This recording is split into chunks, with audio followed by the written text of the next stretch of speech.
bienvenue à toutes et à tous. Merci d'être des nôtres à l'occasion de cette émission Information Orientation. Nous allons parler de la forêt et du bois pour cette émission. Des métiers qui sont passionnants. On va le voir avec nos intervenants ici sur ce plateau, mais aussi en duplex, en direct du côté de la filière et donc du côté du Hall C, où d'ailleurs vous voyez déjà quelques images d'étudiants qui sont dans les allées et qui se renseignent sur ces différents métiers. Guillaume Revillet, merci d'être avec nous. Vous êtes formateur affûtage à l'école technique du bois.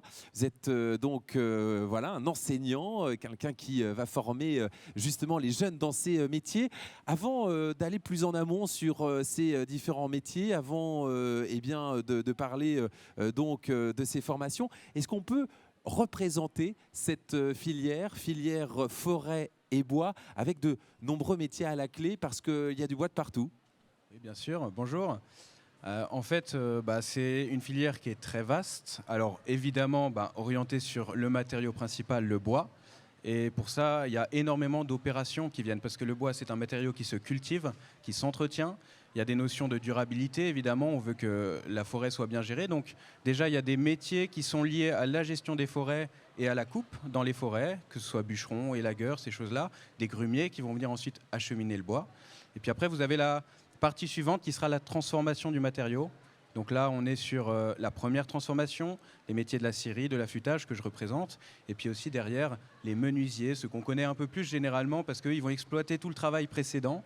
Et du coup, ils vont former, faire des meubles, faire des maisons, etc. Ils vont exploiter le bois. On a aussi les ébénistes qui sont là dans l'art un petit peu du bois. Et voilà, tous ces métiers, ils se regroupent, mais autour d'un seul matériau. Il y a combien de métiers là comme ça à vue d'œil? J'en citerai vraiment beaucoup, mais après des métiers principaux, on est sur à peu près 6-7 métiers qui se touchent les uns les autres. On a la chance d'avoir un département qui a des forêts, ça veut dire que c'est aussi un métier qui se développe ici, avec notamment une belle école, l'école technique du bois. Qu'est-ce qu'on apprend dans ces écoles? Quels sont les diplômes auxquels on peut prétendre pour venir travailler dans cette filière? Ce sont des métiers professionnels, des métiers qui demandent des compétences manuelles généralement. Alors on a des diplômes qualifiants dans ces domaines-là, donc des CAP, des bacs professionnels et parfois aussi, selon la manière dont on veut procéder, on peut aller sur des niveaux BTS pour se qualifier un petit peu plus dans des gestions. Guillaume, on a parlé de toute cette évolution. On est d'accord, il y a effectivement les forêts qu'il faut donc exploiter. Il y a notamment cette coupe. On va rejoindre Claire qui est du côté du Hall C en duplex avec cette première démonstration et notamment ce simulateur de sciage et de coupe avec deux jeunes qui vont nous présenter cette étape qui est très importante et qui est cruciale pour bien commencer après la transformation notamment. Et oui Marc, on se retrouve sur la filière bois et effectivement je suis accompagnée de Boyd Cohn et de son comparse Noah Bazin qui sont donc en bac pro technicien scierie. Alors déjà dans un premier temps, qu'est-ce qui vous a amené à faire scierie, Boyd et Noah?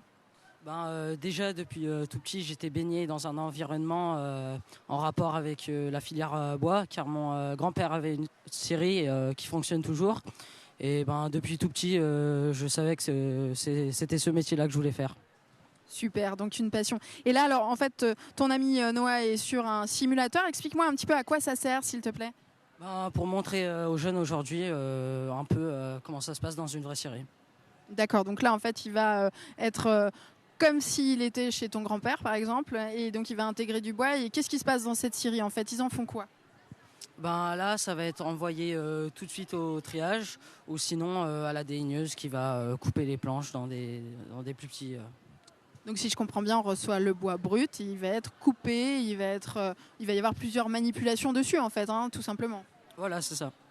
Ok, super. Alors n'importe qui peut essayer ce simulateur pendant ces 3 jours et a le plaisir de venir vous rencontrer pour savoir si scierie, ça peut être en fait leur objectif de métier pour demain. Voilà, venez nombreux. Et d'ailleurs, des pros, il y en a aussi dans les allées de ce salon. Ils viennent parler de leur métier avec passion. Ils sont aux côtés des enseignants, aux côtés des étudiants des différentes filières. Et je crois, Claire, que du côté de ce Hall C où tu te trouves, il y a des professionnels qui ont aussi un message à faire passer parce que, alors c'est le cas de toutes les filières dont on parle à l'occasion d'Information Orientation, mais le bois recrute. Oui, tout à fait, Marc. Nous sommes en compagnie de Caroline Darcy, qui est la responsable ressources humaines de l'entreprise LBSA. Et donc, Caroline, expliquez-nous un petit peu comment vous recrutez dans ce secteur. Alors les recrutements chez nous, il y a très peu d'écoles en France, il y a seulement 5 écoles de formation, dont une qui est à 1 heure de Bourg-en-Bresse. Donc il y a beaucoup de débouchés, voilà, en termes d'apprentissage, la filière est grande ouverte pour tous ceux qui souhaitent découvrir les métiers. Et sinon, comme on a peu de personnes formées à l'origine dans cette filière-là, on accueille dans notre entreprise et on forme directement sur les postes avec une progression, une évolution en interne sur l'ensemble des postes de la filière et les compétences en évolution. Voilà, des entreprises qui recrutent, des milieux qui sont en tension chez vous ou relativement pourvus de profils? C'est en tension dans le sens où les compétences déjà formées n'existent pas. Donc il faut vraiment une implication, une envie de découvrir le métier et de vouloir nous accompagner et avoir la culture du bois, un métier 100% nature, puisque chez nous on est 100% vert, il n'y a pas de déchets, des produits dans lesquels on va les retrouver dans les maisons. On travaille beaucoup pour les industries du parquet. Donc aussi un métier technique, un métier, alors pas manuel avec le toucher, mais pas manuel au sens de la mécanique. Vraiment un monde à part entière, vraiment à découvrir pour ceux aussi qui aiment la nouvelle technologie, parce qu'on est sur des univers avec des machines qui n'existent nulle part ailleurs. Et pour Welcome to the Geek, puisque les simulateurs, comme le montre sur le forum, on a des postes sur lesquels c'est de la conduite avec des écrans, des simulateurs, de la manette, comme si on était derrière sa console en fait. Vous allez en séduire plus d'un là, Caroline. J'espère, franchement, il faut venir découvrir parce que c'est un univers qu'on ne connaît pas du tout. C'est pas les environnements qui sont explicités habituellement, mais il y a beaucoup de débouchés, c'est très porteur. Des métiers de conduite, de ligne, de la maintenance, de la gestion de production et tout l'environnement logistique aussi. Super, merci Caroline. Je vous laisse reprendre le direct. Nous, on va continuer à s'informer sur les métiers du bois. Merci, voilà le message de professionnel qui confirme ce qu'on disait. On recrute effectivement dans le bois. Et justement, on a le plaisir d'avoir avec nous sur ce plateau un étudiant qui donc va trouver du travail sans problème. Ça, au moins, c'est l'avantage. C'est Saverio Branca qui est avec moi, qui est étudiant exploitant forestier. Merci de nous avoir rejoints. Déjà, alors la première question, Saverio, c'est qu'est-ce que tu apprends et c'est quoi ce métier, le métier d'exploitant forestier? Est-ce que tu peux nous l'expliquer et nous le raconter? Déjà, c'est un métier un peu atypique. On n'en voit pas tous les jours. Et puis, c'est un métier où il faut être passionné et puis aimer l'amour du bois. On a une formation sur 3 ans qui part d'une seconde au bac pro forêt. On est une formation, quand on commence en seconde, on appelle ça NJPF, qui part c'est-à-dire nature, jardin, paysage, forêt. Qui après, grâce à cette classe, on peut avoir des débouchés en civiculture, jardin, et après, on continue en forêt, si on veut. Et la civiculture est un métier qui sert aussi à l'entretien des forêts. Avant d'être exploitant forestier, on entretient les parcelles. Donc toi, tu as un super bureau en fait. Tu as un bureau qui est très grand, qui est très nature, parce qu'au moins, tu as l'avantage d'être à l'extérieur, c'est ça? Oui, c'est un métier où on est toujours à l'extérieur, autant dans le froid que dans le chaud, dans la neige. Et c'est un métier où on a des cadres de travail un peu atypiques, et puis c'est pas déplaisant. Comment tu es arrivé à te dire, tiens, je vais m'orienter dans cette formation, je décide d'aller me former dans la forêt, dans les métiers de la forêt et du bois? C'est une décision qui remonte il y a très très longtemps, au moins une bonne douzaine d'années. À l'époque, moi et mes parents, on faisait du bois de chauffage pour nous chauffer. Et puis j'ai toujours dit que je ferais bûcheron. Et puis à l'heure d'aujourd'hui, je suis au stade que je suis en train de faire mon rêve. Je suis en train de réaliser mon rêve qui des années qui vous est fait. Donc à l'heure d'aujourd'hui, c'est un métier pur par passion. C'est ma passion. Bon, c'est chouette, c'est un super témoignage en tout cas. C'est aussi un métier qui a du sens. Il n'y a pas de perte finalement quand on va exploiter du bois. On peut, même ce qu'on va appeler les déchets, c'est pas des déchets, mais quand on va donc transformer ce qui arrive par exemple pour débiter, pour couper, il n'y a pas de perte finalement. On va tout réutiliser. Non, non, entre guillemets, il n'y a pas trop de pertes parce que nous, on s'occupe de l'exploitation forestière, tout ce qui est la coupe du bois. Mais après, on a d'autres intervenants. Quand on abat un arbre, il reste toujours les branches, les souches.